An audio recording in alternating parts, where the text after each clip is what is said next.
Hello everyone, and welcome once again to Caleb Likes Books. Today I just have a kind of more of a discussion sort of video about a topic that I've just been thinking about a bit, and something that I like to think about. I think it's very interesting and something that other people have talked about, and I just feel like giving my thoughts on it, and that is the concept of the death of the author. Now, for those of you who don't know what death of the author means, it's kind of, I've heard it applied in a couple of different ways. There's one that I'm going to be specifically focusing on, which is the one that I've heard a little more often. But typically, like for that, it's how what an author or a creator of any work of fiction or art or whatever, their inspiration for it, what they believe it represents, what they created it to represent, all of that stuff, any sort of influence they might have taken and applied to it. If it's a piece of fiction, maybe like if their story is created to be allegorical for something, or something like that, and whether or not that really matters and whether it should be, considered when you are experiencing a work or analyzing it or whatever, or if when you look at a story, for example, and you come away with a different interpretation, kind of what that means and all that stuff. The other way that I've heard it talked about is kind of about the whole separating art from the artist argument, which I may touch on a little bit if I feel like it, but mainly I want to talk about the other stuff that I already outlined. So, Death of the Author is a very interesting idea to me because it's something that, I don't know about any of you who may be watching this, but when I was in school, there was often a lot, like in, say, an English class or like a class where you read, fiction or whatever. We would read something and, the teacher would, talk to us about everything. And then the question would come of, what do you think the meaning of this work is? What do you think are the themes? What do you think it means on a deeper level than just the surface level? I even would come across stuff like this in like my art classes. For those of you who don't know, which is probably most of you, I was an art student in college. I took a lot of art classes. And one of the things that one of my teachers really was into when it came to work that we were studying or work that us ourselves as the students would create was asking all of us, what do you think this means? And what do you think the purpose of it is? And all that stuff. So it's something that, at least for me, I have seen or experienced or been asked or whatever throughout a lot of my life, in terms of reading fiction in school or the art stuff or whatever. So it's something that I have experienced a lot of, but it's also something that it seems like some people are kind of critical of, in a sense, because they're thinking like maybe not necessarily everything that, say, an author who writes a work of fiction does is meant to be that intentional. Maybe there's some unconscious, stuff going on there. Maybe it is intentional.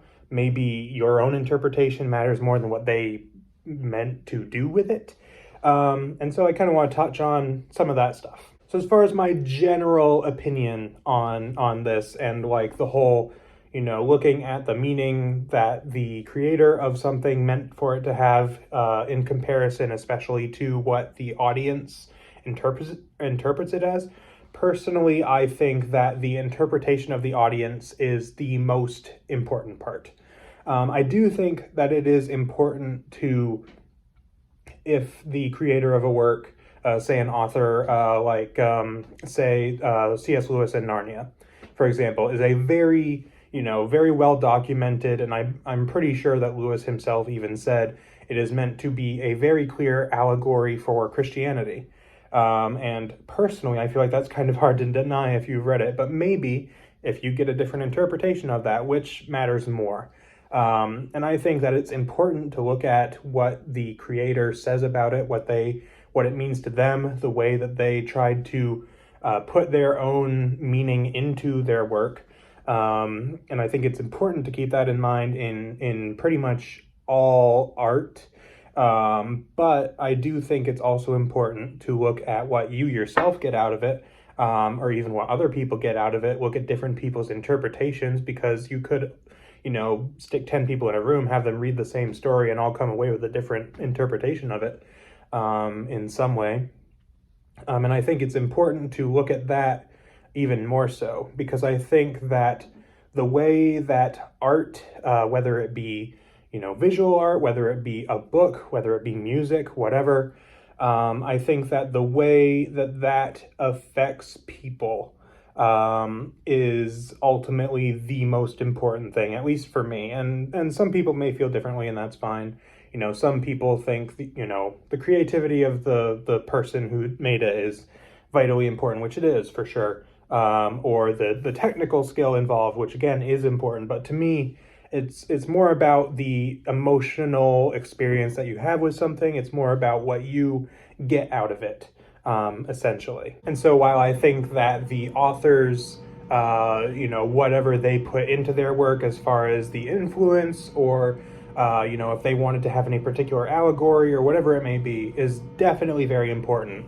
And I think, especially when you are directly in-depth analyzing something, for example, for school, if you read something, I think it's important to look at what was intended and be like, that's what this is. But then I think it's also just as important, if not more important, to also say, but this is how I interpret it, if it's different than what they may have intended. Cutting in now during editing, because I was editing this and I came up with some other stuff I wanted to say about this topic.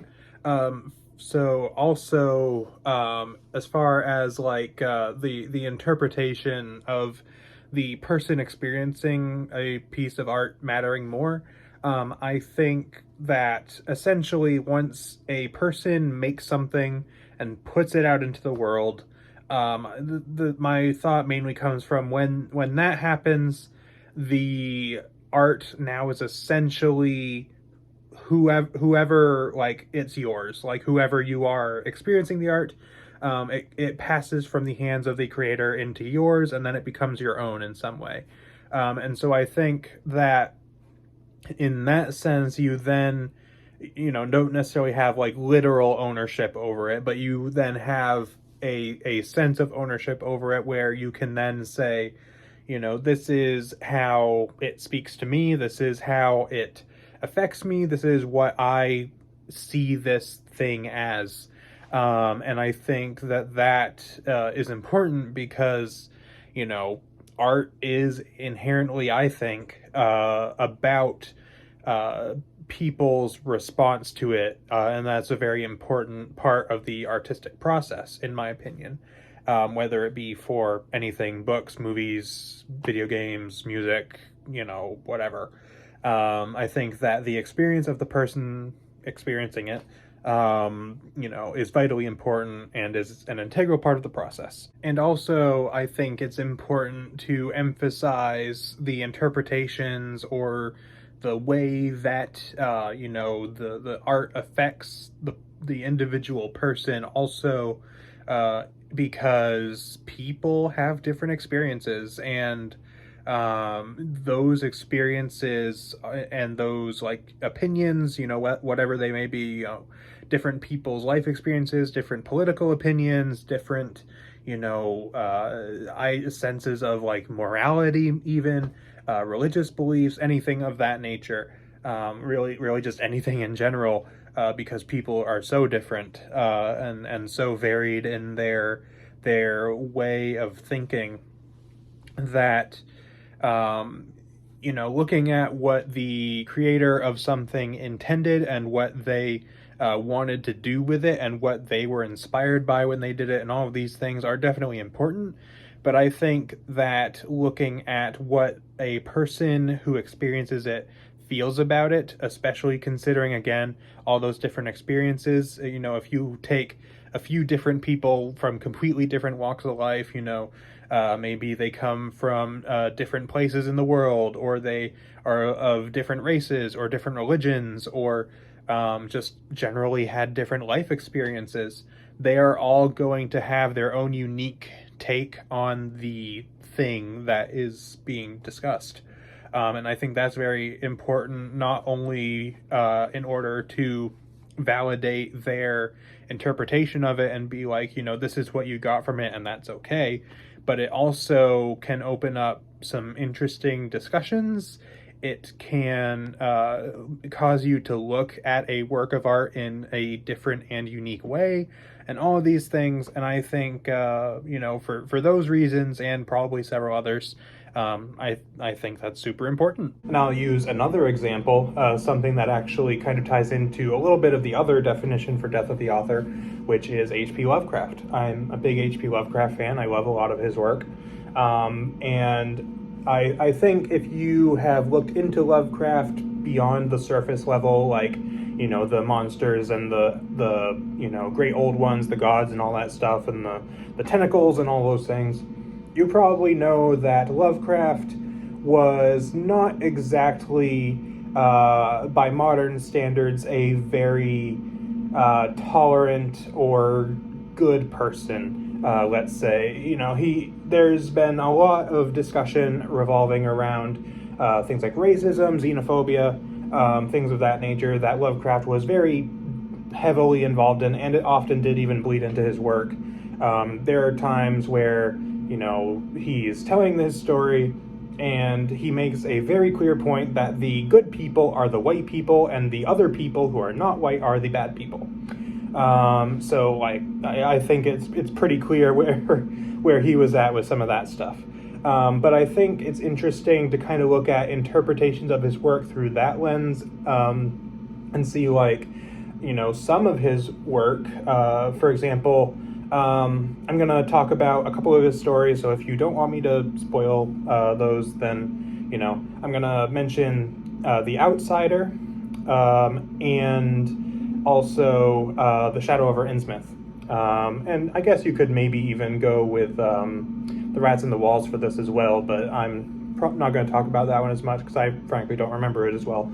Although the big twist is definitely applicable here, but so in those stories, the big twist ending kind of thing is that the main character, the protagonist, the narrator, whatever you want to call them, realizes that they are something that they don't want to be. In the case of The Outsider, it's they are interacting with people or trying to interact with people, and they all seem horrified, and then eventually they discover that they are the thing that they're thinking, oh, there's this monstrous creature here that everybody is afraid of, and then they realize that it's them. In The Shadow over Innsmouth, there's this whole thing about the deep ones, who are these kind of aquatic beings interbreeding with humans, and the protagonist is mortified by this and oh, that's really horrible and disgusting,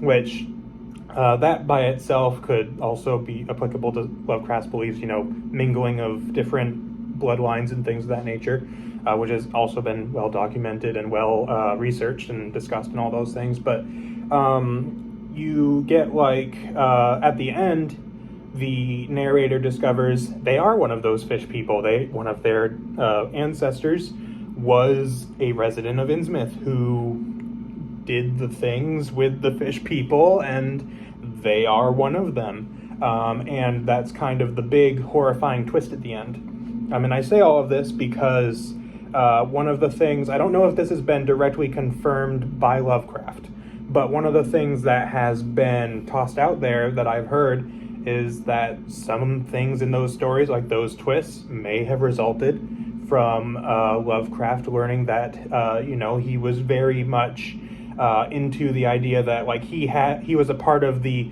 best, the most pure bloodline or whatever, and then he learned that maybe he had some ancestors that were some other nationality or whatever that he felt was inferior in some way, and so you look at those stories and you look at that real life equivalent in Lovecraft's own life, and you're thinking, maybe that was informed by that.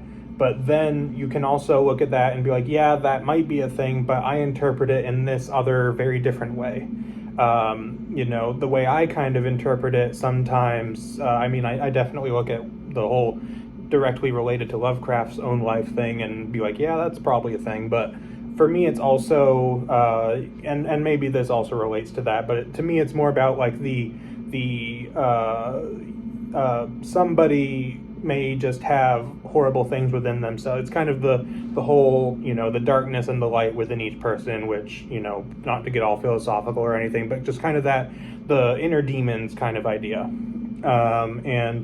That kind of coming up to the surface. You know, somebody who is trying to be good, but in some way, something happens, and the parts of them that they try to not portray just kind of comes up. Essentially, is part of what my interpretation of that is, and maybe that's also related to the whole Lovecraft thing. But I think it's a little different, especially considering it doesn't really have to do with, you know, race or bloodlines or whatever. But just, you know, like an example, that's kind of part of what I think of when it comes to that. And so I say that to say, like, you know, the way that he might have been influenced to write that and everything is something that I think should be kept in mind, especially if you are studying Lovecraft as a person as well. But I think that also looking at it through other lenses, like what I talked about as far as my own interpretation when I read those stories for the first time, you know, I think that's also important to keep in mind and be like, well, what other lenses can you view this through to kind of pick out some different stuff? And even though it may not have been intended by the author in whatever way you may be looking at it, it's still interesting to look at it in that way and kind of just see it in a different light, and all that kind of thing. And I guess that's really most of what I have to say about the death of the author topic. I know this video is maybe a little rambly. I literally just came up with this idea and I was just like, off the cuff, I'm just going to talk about it. But it is something that I find interesting, and maybe in the future I'll talk about it if I feel like I have something more substantial to say. But it is something that I find very interesting and something I kind of wanted to talk about a bit. So let me know down in the comments your thoughts on this topic. You know, what do you think about the way that an author may have intended for their story to be taken, or the influence that they may have had regarding it, and how that relates to an individual's experience of experiencing that art and their own interpretation of it? Do you think that one is more important than the other, or whatever? And what kind of relation, you know, for you does that have? Let me know down in the comments, because this is a topic that I actually find super interesting. So I wanted to talk about it for a few minutes. But anyways, that is pretty much all I got for you today. So thank you for watching, and I will see you guys next time.